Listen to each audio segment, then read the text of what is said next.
Hello, this is Kelly Jennings with another Apex Nutrition podcast. Today we are going to talk about the top 10 mistakes I see teen athletes, parents, and coaches make when it comes to sports nutrition. Plus, at the end, I'm going to tell you the one surprising thing I would have on the bench or the sideline if I were the coach. All right, ready?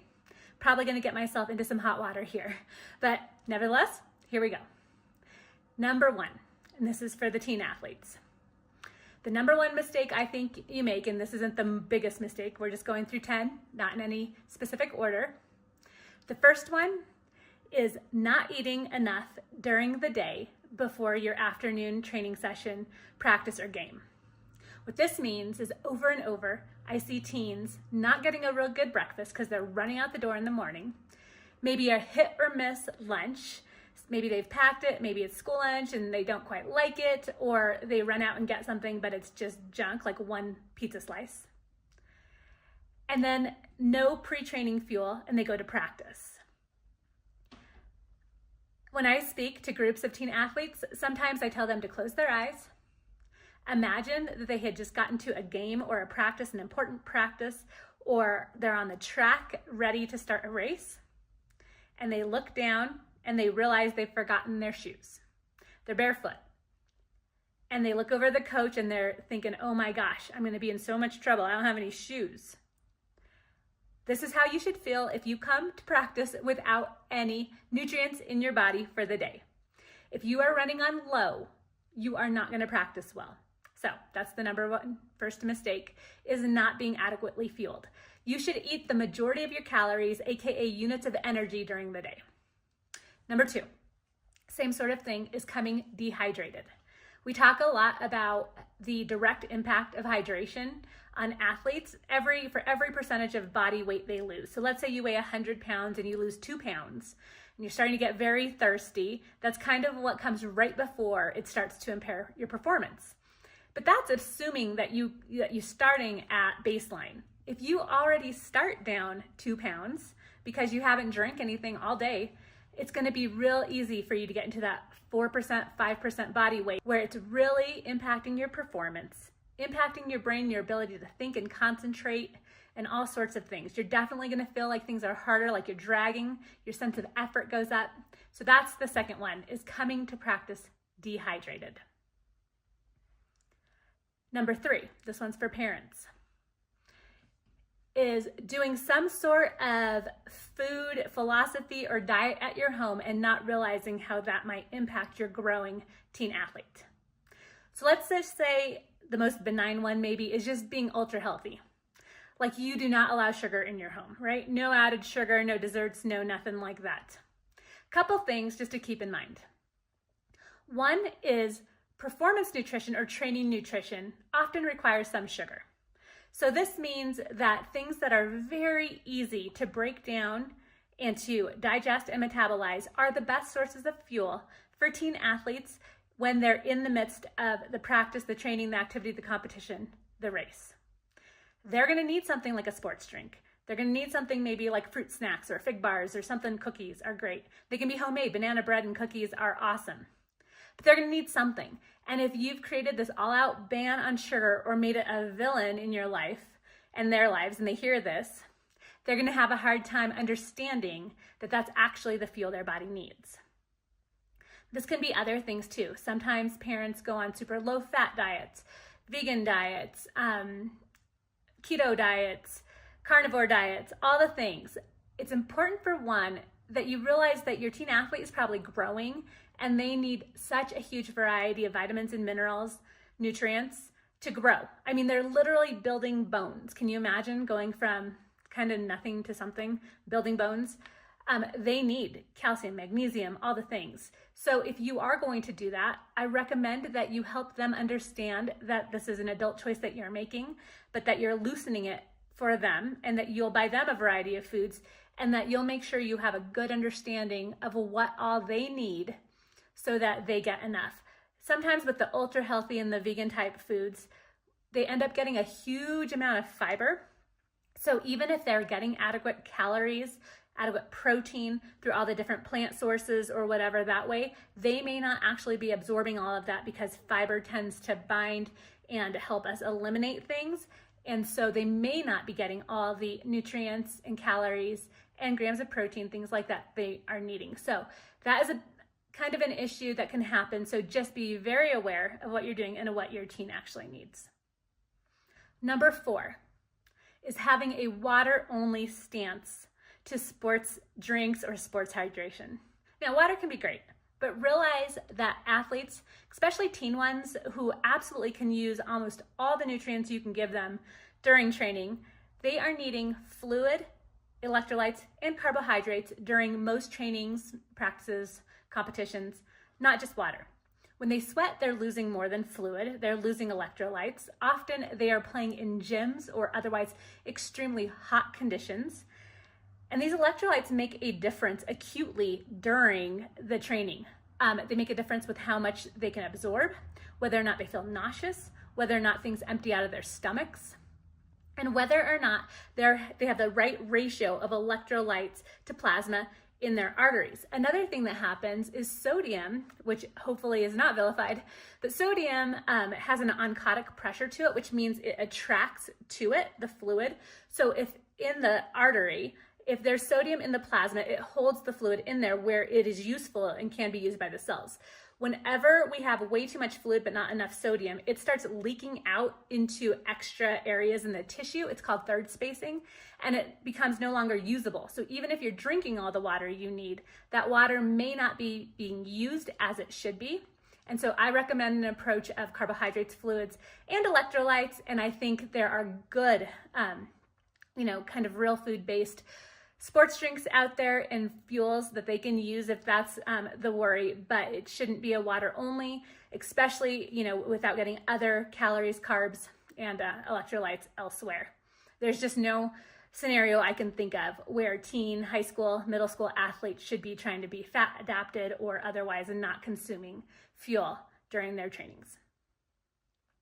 Number 5 is repeating the nutrition advice you got from your coaches just because it's what they said to the next line of people. Whether this is parents thinking of what their coaches told them when they were in soccer, or a coach telling the kids what they were told when they were in soccer. A lot of times it's super outdated or just not correct and based off of who knows what they were taught. So, and sometimes it works. To be honest, sometimes people can overcome bad nutrition, but they're not going to perform optimally. They're not going to feel their best. Their brains aren't going to work quite as sharply as they would otherwise.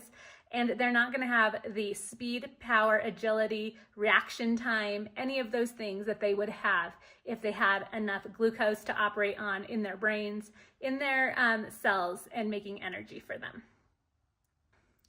Number 6, this is often for athletic parents who the issue here is basing what your kids need off of your experience with athletics present day as an adult. So let's say you're a runner. A lot of times our adult sports become like endurance sports, right? Like cycling and running and things like that. So let's say you're a runner and you go out for 90 minutes a day and you think to yourself, I don't carry hardly anything with me. And I drink water before and after and I feel fine. And then you think about your son in soccer and it's about the same amount of time or whatever. So you think that's enough for him or her as well. Here's the problem. One is that endurance athletics are very different than sports where you go anaerobic and aerobic, meaning that there's times when you're sprinting, there's times when you're not sprinting, things like that. For one, when you are sprinting, you are anaerobic and you are using glycogen. When you are going on long runs, you're aerobic and you can convert other things in your body to the carbohydrates and the glucose you need. And that's completely different. Also, when it's a slow, steady pace, you simply don't require that really quick use of energy like you do when you sprint. Another thing to think about is that often kids and teens don't have that adequate hydration and fueling going into it, so they kind of need everything they can get. And then the last thing is that the teen athlete might be growing, so just their need for fuel is kind of different than it ever will be again. They need so much. When I go through with athletes that I work with, I literally go through everything they eat all day long compared to their schedule of what they're doing. And even for those that the parents will say, oh my gosh, he's eating me out of house and home, he eats so much. A lot of times what they see is what he eats when he gets home and he's starving after practice. So that's different than seeing how much he's really eating all day long and how much he's eating going into that competition or practice, which might be inadequate. And so basing his fueling, assuming that he's going into it well nourished, isn't always the right assumption. So to base that on adult athletics is not the right thing to do either. All right, number 7 is to make the wrong assumption that when you watch a sport and you think the kid is just standing around a lot. I think of this a lot with soccer, because different people in different positions, they do stand during games at sometimes, and then they have to sprint, and then they do stand. So here's the thing about the sprints. We touched on it a moment ago, but when you sprint, you go into an anaerobic state, meaning without oxygen. That is a completely different pathway that your body uses than it does when you are aerobic and kind of going for a slower, longer ride or run or whatever you're doing. When you're anaerobic, your body depends on glycogen. Glycogen is the stored form of carbohydrates in the muscles, and it is extremely efficient. You can use it without oxygen, and it converts into energy right when you need it. So that's great. The problem is you've only got a few minutes worth of glycogen stored in your body. It's highly dependent on the amount of a muscle you have, because it's literally attached to those muscles. So greater muscle mass can store more glycogen, but often those heavier weights also require more energy to move.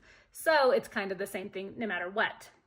No matter the case, the two places that you kind of get efficient energy from are the glucose in your plasma that's easily converted into energy by the cells. And when we're in an active state, all of this is hyped up. So it's even more easily converted than it normally would be.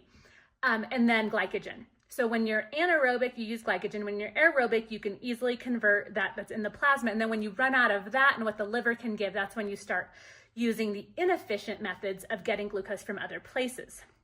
So what we want to do is we want to consume fuel carbs, specifically easy to digest, quick acting carbs, immediately before and during activity, because that will give our bodies, top off our livers, and also give our body constant flow through the plasma that can be used. That preserves that glycogen, so it's not called upon, and it's only used for the sprints. This will make a huge difference at the end of the game. Let's say a soccer game. If you can consume carbs before, any during, and if it's not until halftime, then fine. Then you consume as many as you can without upsetting your stomach, at halftime. This probably means a sports drink, maybe some fruit snacks or fig bars, something like that you can eat, that you've practiced with, that you know. Then that's going to make a difference in preserving and helping keep those glycogen stores there. So at the end, when you have to do a sprint, you still can. This is why kids often look like they're just dead at the end of games. They don't have it anymore because they can't use glycogen. It's all gone. So, whenever you see sports that don't look like they're running the whole time and you compare that to your long run, that's what to keep in mind. It's completely different to sprint. Number 8, and this is for coaches, is not allowing adequate breaks. I know you don't have very much time. You probably have way less time each afternoon, than you would like to prepare those athletes for games and competitions coming up. But I believe you'll get more efficient work out of them if you do give them breaks, especially if you set the expectation that they are to have the drink and fuel ready and available, that they don't have to go to their trucks or something or, dig it out of a backpack, that it's available, and they get like 2 minutes to go drink something, eat something, and get back on the field or back on the court or whatever it is. I think if you set that expectation, but then give them regular drinks, just like you would in a game. I'm thinking like basketball. They would have timeouts. They would have, quarters and different things to drink. Then that's what you do. It's super important to practice it too. That's another part of it. If you don't practice with fuel, there's a huge component of being anxious of whether or not the fuel will settle right in your stomach, if it's going to cause someone to throw up, whether or not it tastes good, if they like it, does it cause a stomach cramp, all these things. If you can help them practice with it, so they know without a shadow of a doubt that it feels great and that they end practice on a high note and they're energized, then that takes a lot of anxiety and gives confidence. Then that's what they can do in a game too, and they don't need to change it up. They can just stick with it. Then that's the best thing to do. So give those adequate breaks. Number 9, and this is for parents and teens together, is I believe it's the parents' responsibility to, as much as possible, make the foods and fuels available for them. So let's say with the case of not getting enough adequate daily nutrition leading up to practice, you want to make foods available for them to pack. Like if they need more snacks, that they have it so they can pack it, or if they want to pack their lunch, that the food's there available. Teens, especially teenagers who are in high school, but maybe even starting in middle school, okay, that's your parents' responsibility. Now it's your responsibility to make it and pack it. So that's you. If it's available there in your kitchen, and sometimes maybe it's, the end of the budget month or whatever, and you have to get a little creative, so be it. Get creative, find those pretzels, do what you need to do, and get your fuel. So there's the parents part and there's the teen part, and everyone needs to be doing their job to make this work. Number 10, and this would be for coaches maybe and teen athletes, is not considering how much better they might become if they're fueled well until the end of practice or the end of a game. I'm thinking of basketball again, and so many times you go to the end of practice and you do the free throw drill where someone gets called out there and they have to do free throws, right? They shoot free throws, and then everyone has to run suicides or sprints or whatever based on whether they make it or not. I get that you're trying to replicate the end of a game when everyone is tired and they have to make free throws and there's pressure on them. And that's great. But I think in both cases, end of game and end of practice, they'll do better if they have those glycogen stores and glucose in their plasma ready to go, ready for energy. Because if they don't, one, like I said, glucose is what fuels the brain. And so, the just overwhelm, the stress, the mental clarity and the focus, reaction time, all that stuff is different when you don't have enough glucose in your brain. So if you can teach them, I had a coach once say, practice doesn't make perfect, perfect practice makes perfect. So meaning if you practice bad form, bad, mental thoughts, bad everything, then that's the type of performance you're going to give, and that's not perfection. But if you can practice perfectly, so your form is correct, so your thoughts are correct, so you are confident, then that's what's going to come out in a game. And so just to really kind of reemphasize that maybe fueling will make for perfect practice, and then that's going to make perfect overall. So super important. That's what I think and what I preach. And, I've worked with enough teen athletes to see the difference it does make. And we're talking All-American type athletes. So I think that this can be a huge help for teams and coaches and parents. And I do want to give you a solution. So if you go to my website, apexnutritionllc.com, the first thing you'll see is that I do a dinner club where I plan dinners, 5 dinners a week for people with complete shopping lists and menus and recipes. If you're interested in that, if you are overwhelmed by making dinner every night and you want easy dinners to make every night, then that's for you. But that's not what I'm here to tell you. If you scroll down, you'll see my single solution nutrition plans. And one is the 5 must-have nutrition strategies for teen athletes. So I've told you these mistakes and I've kind of led on to what will correct them. But if you want a step-by-step guide, and it's a video and it is a PDF that gives all kinds of examples of the fuel you can use. It gives my favorite recipe, so a homemade sports drink that is amazing tasting and will do the trick and is convenient and easy for you to buy at any supermarket and so on and so forth.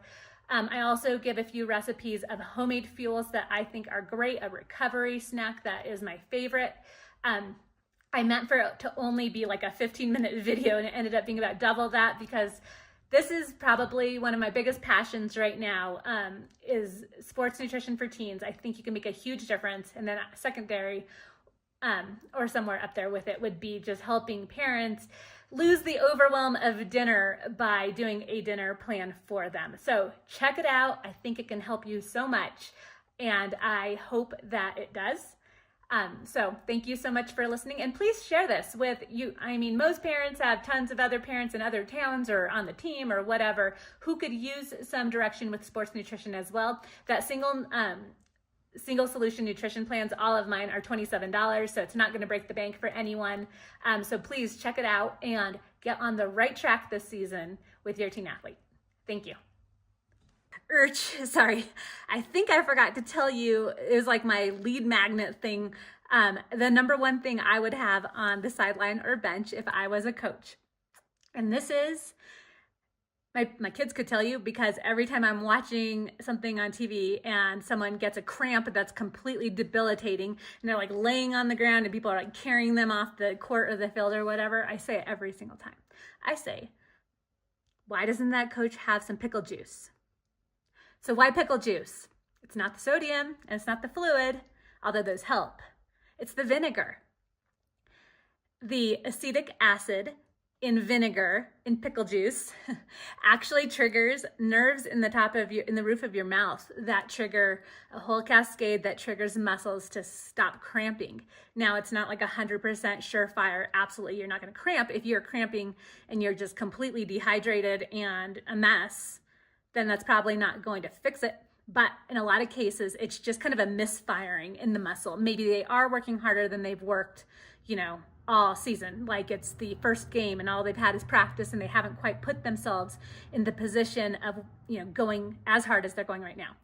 But if that's the case and it's not just complete dehydration and malnutrition, then yeah, pickle juice can work. I would have a bottle of pickle juice on the sideline, ready to squirt into whoever's mouth who has cramps. So give it a shot, see what you think. You can look it up. I'll actually link to some pickle juice information below this so you can trust me.